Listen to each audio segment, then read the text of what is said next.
By the way, the other thing I don't really subscribe to, and I know my friends in New York, think that as goes New York, so goes the whole country.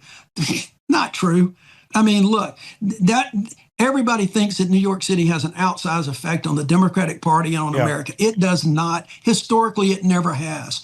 So let's just figure out what we can do nationwide. We've got a lot of big fish to fry, and the people in New York are going to make their decision. I think that's a fair point to say what works in New York doesn't necessarily work for Alabama, where you are. But what is true, and surely you would agree with this, is that if you have younger, more energetic candidates who have an authenticity, who are out on the street, who are doing the kind of social media hits you mentioned at the start of this interview that older Democrats aren't doing, your party now has a reputation for gerontocracy, not just because of Biden, but because of Pelosi and even Schumer and others. Jerry Connolly, who passed away recently, was a senior member of a committee while suffering from cancer. You have this rep. And is that one of the reasons why the party establishment doesn't like Mamdani, because he threatens them?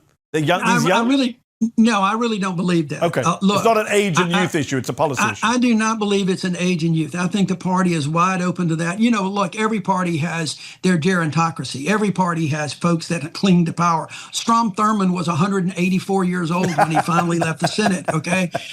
You've got that on both sides. I really do believe that in this instance, it's one of policy. And quite frankly, I think it's the word socialist that gets people scared. And so I think it's policy. It's a fair point about younger generation, but I think the party is actually doing that. They're looking at that. Hakeem Jeffrey is no Jerry. He's still 70, 80 years old.